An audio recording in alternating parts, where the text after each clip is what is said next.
IPL 2024 17వ season literally దుమ్ము దులిపేస్తుంది భయ్య, no doubt అనే చెప్పుకోవాలి. పాస్ట్ 16 సీజన్స్ నుండి కష్టపడి ఎన్నో రికార్డ్స్ నెలకొల్పితే అవన్నీ ఈ ఒక్క సీజన్లోనే రికార్డ్స్ అన్ని తుడిచిపెట్టడమే కాదు, రీక్రియేట్ కూడా చేసేసింది.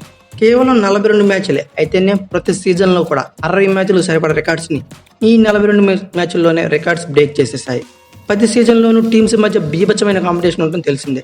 బట్ ఈ సీజన్లో టీమ్స్ మధ్య మాత్రమే కాదు, 6లు 4ల మధ్య కూడా సూపర్ కాంపిటీషన్ నడుస్తుంది. 42 మ్యాచ్ల్లో నియర్లీ 450 6లు, అలానే 1250 దాకా 4లు. ప్రతి మ్యాచ్లోని యావరేజ్గా 18 6లు, ప్రతి 13 బంతులకి ఒక 6, అలానే ప్రతి 5 బంతులకి ఒక 4. ఇక డెత్ ఓవర్స్లో అయితే ఏకంగా ప్రతి 4 బంతులకి ఒక 4. అలానే ఎన్నో రికార్డ్స్. టీ20 క్రికెట్ చరిత్రలోనే హైయెస్ట్ టీమ్స్ టోటల్ 287 పరుగులు. అలానే ఒక మ్యాచ్లోనే 2 టీమ్స్ కలిపి ఎక్కువ పరుగులు 549 పరుగులు. ఒకే మ్యాచ్లో హైయెస్ట్ 6లు 42. ఒకే ఇన్నింగ్స్లో ఎక్కువ 6లు. టీ20 ఫార్మాట్లోనే హైయెస్ట్ రన్ చేసి ఏకంగా 262 పరుగులు. బాబోయ్, ఈ రికార్డ్స్, ఈ బీభత్సం, ఈ సెన్సేషన్ వల్లే ఈ సీజన్కి మోస్ట్ ఎక్స్ప్లోజివ్ సీజన్గా పేరు కూడా పెట్టేశారు. అలానే ఈ సీజన్లో పాయింట్స్ టేబుల్లో కూడా మిరాకిల్స్ జరుగుతూనే ఉన్నాయి. ఎవరు ఊహించిన విధంగా రాజస్థాన్ రాయల్స్ ఏకంగా 8 మ్యాచ్ల్లో 7 గెలిచి కేవలం ఒకటి మాత్రం ఓడి మొదటి ప్లేస్లో మొదటి స్పాట్లో కంటిన్యూ అవుతూనే ఉంది. అలాగే సెకండ్ స్పాట్ గాను కేకేఆర్ ఆల్రౌండ్ షోతో అదరగొడుతూ 8 మ్యాచ్ల్లో గాను 5 గెలిచి కేవలం 3 మాత్రమే ఓడి సెకండ్ స్పాట్లో ఉంది. అలాగే సునామీ బ్యాటింగ్తో ప్రత్యర్థులకు 30 తిప్పలు పెడుతున్న ఎస్ఆర్హెచ్ టీం 8 మ్యాచ్ల్లో 5 గెలిచి థర్డ్ స్పాట్లో ఉంది. ఇక సిఎస్కే లాంటి మైండ్ గేమ్ టీంని కూడా 2 సార్లు ఈ సీజన్లో ఓడించిన KL Rahul and co LSG 4th స్పాట్లో ప్లే ఆఫ్ రేసులో ముందుంది.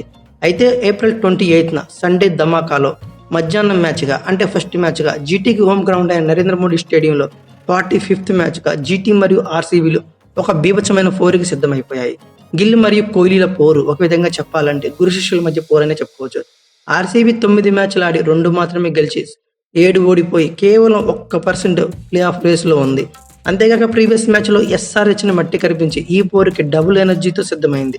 జీటీ తమ హోమ్ గ్రౌండ్లోనే డీసీ చేతిలో పరాభవంతో పాటు 9 మ్యాచ్ల్లో 4 గెలిచి 5 ఓడి 7th ప్లేస్లో ఉంది.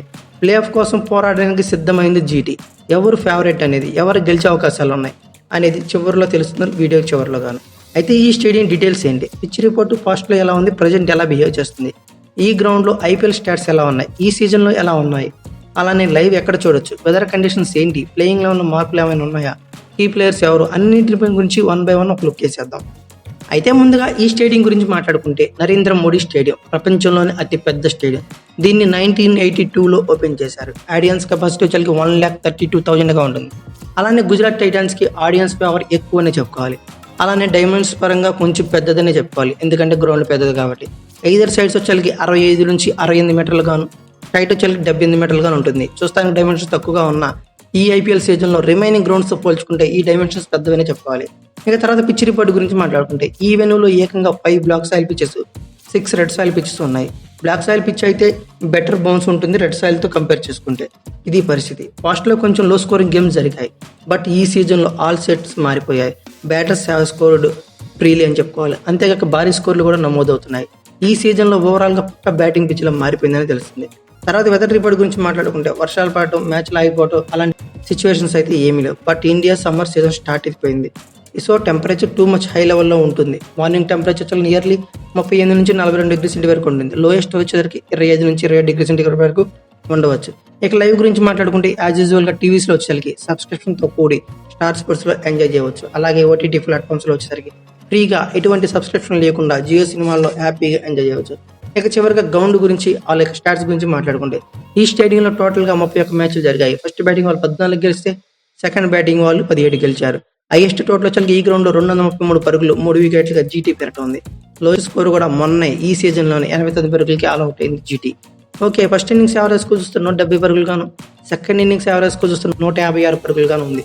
మోస్ట్ రన్స్ వచ్చేసరికి శుభ్మాన్ గిల్ 833 పరుగులు చేశాడు ఓవరాల్గా 16 ఇన్నింగ్స్లో కలిపి.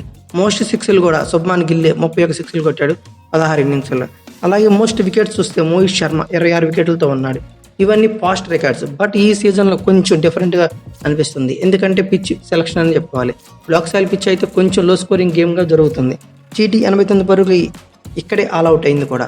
రెడ్ సాయిల్ పిచ్లో పంజాబ్ కింగ్స్ అయితే ఏకంగా 200 పరుగులు చేజ్ చేసింది జీటీ మీద. సో పిచ్ సెలక్షన్ మీద డిపెండ్ అయ్యి ఉందనే చెప్పుకోవాలి. ఓవరాల్గా ఈ సీజన్లో జీటీ ఇక్కడ 4 మ్యాచ్లు ఆడింది. ఫస్ట్ 2 గెలిచింది, చివరి 2 ఓడింది. 50-50 విన్నింగ్ ఛాన్సెస్ ఉన్నాయి జీటీకి హోమ్ గ్రౌండ్ అని తెలుస్తుంది. 2024లో ఈ సీజన్లో టోటల్గా 4 మ్యాచ్లు జరగగా ఫస్ట్ బ్యాటింగ్ వాళ్ళు 1 గెలిస్తే సెకండ్ బ్యాటింగ్ వాళ్ళు 3 గెలిచారు. సో మీరు ఇక్కడ అర్థం చేసుకోవాల్సిన పాయింట్ ఏంటంటే టాస్ గెలిచిన టీము చేజింగ్ తీసుకోవడానికి బెస్ట్ ప్రిఫరెన్స్ అని చెప్పాలి. అలానే హైయెస్ట్ టోటల్ వచ్చేకి 200 పరుగులు 7 వికెట్లుగా పంజాబ్ కింగ్స్ పెట్టడం ఉంది ఈ సీజన్లో. లోయెస్ట్ స్కోర్ 89 పరుగులుగా జీటీ ఆల్అౌట్ అయింది. ఫస్ట్ ఇన్నింగ్స్ యావరేజ్ స్కోర్ చూస్తే 155 పరుగులు గాను, సెకండ్ ఇన్నింగ్స్ యావరేజ్ పరుగులు 156 పరుగులు గాను ఉంది. మోస్ట్ రన్స్ వచ్చేకి శుభ్మన్ గిల్ 4 ఇన్నింగ్స్లో 164 పరుగులు చేస్తే మోస్ట్ వికెట్స్ వచ్చేకి మోహిత్ శర్మ 4 ఇన్నింగ్స్లో 6 వికెట్లు పడగొట్టాడు.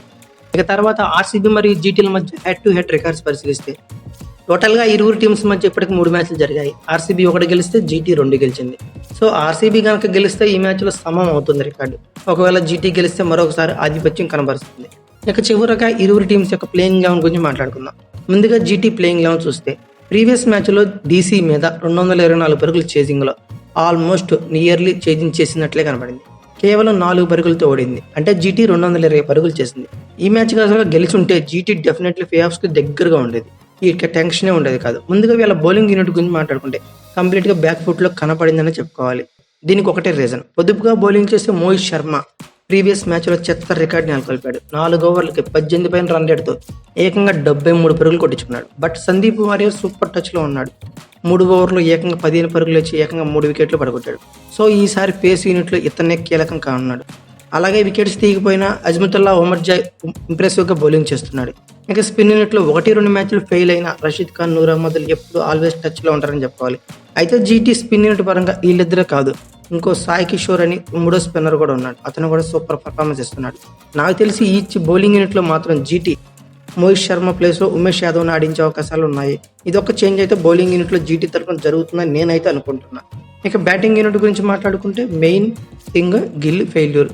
గత 2-3 మ్యాచ్ల నుంచి ఎర్లీగా వికెట్ చేస్తున్నాడు గిల్. దీంతో ఆ తర్వాత బ్యాట్స్ మీద ప్రెజర్ పడుతుంది. మెయిన్లీ సాయి సుదర్శన్ కన్సిస్టెన్సీగా ఆడటమే కొద్ది గొప్ప జీటీ బ్యాటింగ్ ఆట నెట్టుకొస్తుంది. తర్వాత జీటీ స్ట్రెంత్ మిల్లర్ కిల్లర్ ఎట్టకేలకు ఫామ్లోకి వచ్చేసాడు. డెఫినెట్లీ జీటీకి ఇది యాడెడ్ అడ్వాంటేజ్ అని చెప్పుకోవాలి. అలాగే షారుఖ్ ఖాన్ టచ్లోకి రావాల్సి ఉంది. అలానే రాహుల్ తివాటియా, ఉమర్జాయ్లతో కూడా మంచి జీటీ బ్యాటింగ్ లైనప్ ఉంది. బట్ ఈ మ్యాచ్లో నాకు తెలిసి విజయ్ శంకర్ను కూడా ఆరిస్తారేమో రాహుల్ తివాటియా ప్లేస్లో అనుకుంటున్నా. ఈ 1-2 మార్పులు అయితే జరగదు జీటీ పరంగా. వీళ్ళ ప్లేయింగ్ లెవెన్ పరిశీలిస్తే ఉస్మాన్ సాహా, శుభ్మన్ గిల్, అజ్మతుల్లా ఉమర్జాయ్, డేవిడ్ మిల్లర్, షారుఖ్ ఖాన్, విజయ్ శంకర్, రషీద్ ఖాన్, సాయి కిషోర్, నూర్ అహ్మద్, ఉమేష్ యాదవ్, సందీప్ వారియర్ ఇలా ఉన్నారు. ఇంపాక్ట్ ప్లేయర్స్గా సాయి సుదర్శన్, మోహిత్ శర్మ, రాహుల్ తివాటియా, దర్శన్ నల్కాండే ఇలా ఉన్నారు. ఇక ఫైనల్గా ఆర్సీబీ యొక్క ప్లేయింగ్ లెవెన్ పరిశీలిస్తే 287 పరుగులు, 277, 266 పరుగులతో విధ్వంసం సృష్టిస్తున్న ఎస్ఆర్హెచ్ టీంని వీళ్ళ హోమ్ గ్రౌండ్లోనే కేవలం 171 పరుగులుగా పరిమితం చేసి అదరగొట్టే విజయం అందుకుంది ఆర్సీబీ. సో ఆర్సీబీతో అంత ఈజీ అయితే కాదు జీటీకి కూడా. అయితే ఆర్సీబీ బ్యాటింగ్ యూనిట్లో main player Virat Kohli. Aggression మోడ్లో ప్లేయర్స్కి ఇచ్చే ఇన్స్పిరేషన్ అయితే వాళ్ళ టాక్టిక్స్ అయితే నెక్స్ట్ లెవెల్లో వర్కౌట్ అవుతున్నాయి. కేకేఆర్ మీద మ్యాచ్లో కూడా అదే యాటిట్యూడ్ చూపించాడు విరాట్ కోహ్లీ. బట్ డెత్ ఓవర్స్లో ఫెయిల్ అవటం వల్ల కేకేఆర్ మీద ఓటమి తప్పలేదు. బట్ నిన్న మాత్రం ఎస్ఆర్హెచ్ టీం మీద కోహ్లీ ప్లానింగ్ అయితే బాగా వర్కౌట్ అయింది. అయితే వీళ్ళ ప్లేయింగ్ లెవెన్ కూడా 1-2 మార్పులు అయితే నేను ఎక్స్పెక్ట్ చేస్తున్నాను. ముందుగా అయితే బౌలింగ్ యూనిట్లో మహమ్మద్ సిరాజ్ ఇప్పటికి ఆడిన 8-9 మ్యాచ్ల్లో 10 రన్ రేట్తో కొట్టించుకున్నాడు. కేవలం 2 వికెట్లు తీశాడు. దీన్ని బట్టి ఐసీసీ T20 వరల్డ్ కప్లో ఇతని పేరు లేకపోయినా ఆశ్చర్యపోవాల్సిన అవసరం లేదు. ఇక యాష్ దయాల్, కెమెరాన్ గిల్తో పేస్ యూనిట్ సూపర్గా బౌలింగ్ చేస్తున్నారు. లుకీ ఫెర్గ్యూసన్ ఓవర్ ఎక్స్పెన్సివ్గా ప్రూవ్ అవుతున్నాడు. నిన్న మ్యాచ్లో తన కోట ఓవర్లో కూడా వేయలేకపోయాడు. కేవలం 2 ఓవర్లో వేశాడు. అలానే న్యూ స్పిన్నర్ స్వప్నిల్ సింగ్ చాలా ఇంప్రెసివ్గా అనిపించాడు. క్రూషియల్ టైంలో వికెట్స్ తీసి ఎస్ఆర్హెచ్ ఓటమికి నాంది పలికాడు. ఇక అలానే కరణ్ శర్మ, విల్ జాక్లతో స్పిన్ రేట్ బాగానే ఉంది. నా ఒపీనియన్ ప్రకారం లుకీ ఫెర్గ్యూసన్ ప్లేస్లో గ్లెన్ మ్యాక్స్వెల్ని తీసుకొని ఓవర్సీస్ ప్లేయర్గా ఆడిస్తే బాగుండేది. ఇక బౌలింగ్ వచ్చేకి అతని ప్లేస్లో విజయ్ కుమార్ వేషక్ని ఆడిస్తే బాగుండే నా ఒపీనియన్. ఎందుకంటే ఓవర్సీస్ పేస్ బౌలర్ ఎవరు కూడా అంత ఇంప్రెసివ్గా ఫస్ట్ నుండి రాణిస్తుందో లేదు. ఇక బ్యాటింగ్ యూనిట్లో కొంచెం హార్ట్ బ్రేక్ విషయమనే చెప్పాలి. విరాట్ కోహ్లీ చాలా పూర్ స్ట్రైక్ రేట్ అయితే మెయింటైన్ చేస్తున్నాడు. నిన్న మ్యాచ్లో అయితే ఏకంగా 43 బంతుల్లో 51 పరుగులు మాత్రమే చేశాడు. ఫస్ట్ 11 బంతుల్లోని 22 రన్స్ కొట్టిన తర్వాత కంప్లీట్గా బ్యాక్ ఫుట్లోకి వెళ్ళిపోయాడు. ఇది damage of RCB batting lineup అని చెప్పుకోవాలి. ఇక తర్వాత డూప్లిసిస్ అటాకింగ్గా ఆడుతున్న ప్రీవియస్ సీజన్లో రిథమ్ ఉన్న అయితే బ్యాటింగ్ అయితే కనబడటం లేదు. అలాగే రజత్ పడితార్ వెల్గా ఫామ్లో ఉన్న సూపర్ అటాకింగ్ బ్యాటింగ్ చేస్తున్న ప్రతి మ్యాచ్లోనూ ఆల్మోస్ట్ 20 నుంచి 25 బంతుల్లో 50 కొట్టగానే అవుట్ అవ్వడం అనేది కొంచెం డ్యామేజ్ అయిపోతుంది. అక్కడ నుంచి ఇంకొద్దిగా 20 నుండి 30 పరుగులు కనుక అతను రజిత్ పడితార్ స్కోర్లో యాడ్ చేస్తే డెఫినెట్లీ అది ఆర్సీబీకి బ్యాటింగ్ లైన్ స్ట్రెంత్ అయితే అవుతుంది. అలానే విల్ జాక్స్ టచ్లోకి రావాల్సి ఉంది. కెమెరాన్ గ్రీన్ కూడా చాలా ఇంప్రెసివ్గా అనిపించాడు బౌలింగ్లో కానీ బ్యాటింగ్లో. ఇక అలానే మ్యాక్స్వెల్ని కనుక దించితే బాగుండే నా ఒపీనియన్. ఇక అలానే దినేష్ కార్తిక్ ఫినిషింగ్లో మంచి టచ్లో ఉన్నాడు, ఇది అందరికీ తెలిసిందే. ఓవరాల్గా వీళ్ళు 11 చూస్తే Virat Kohli, Faf du Plessis, Will Jacks, Rajat Patidar, Glenn Maxwell, Cameron Green, Dinesh Karthik, Swapnil Singh, Karn Sharma, Yash Dayal, Mohammed Siraj, Vijay Kumar Vyshak ఇలా ఉన్నారు. ఇంపాక్ట్ ప్లేయర్స్గా మహిపాల్ లామర్, అనుజ్ రావత్, హిమాంశు శర్మ, సుయాష్ ప్రభు దేశాయ్, ఆకాష్ దీప్ ఇలా ఉన్నారు. ఓవరాల్గా ఈ గ్రౌండ్లో ఐపీఎల్ స్టాట్స్ పరిశీలించాక, ఇలా కీ ప్లేయర్స్ని మరి ప్లేయింగ్ లెవెన్ పరిశీలించాక, అలాగే ఇరువురు టీమ్స్ యొక్క హెడ్ టు హెడ్ రికార్డ్స్ చూశాక నా ఒపీనియన్ ప్రకారం ఆర్సీబీ విన్నింగ్ పర్సెంట్ 51% గాను, జీటీ యొక్క విన్నింగ్ పర్సెంట్ 49%గా ఉంది. మీ ఒపీనియన్ ప్రకారం ఈ మ్యాచ్లో ఏ టీం గెలుస్తుంది అనుకున్నారో కామెంట్ బాక్స్లో పిన్ చేయండి. అలాగే ఈ వీడియో కనుక మీకు నచ్చినట్లయితే like, share, comment plus subscribe చేసుకోండి. అలాగే పక్కనే ఉన్న బెల్ ఐకాన్ ఒకటి మాత్రం మర్చిపోకండి.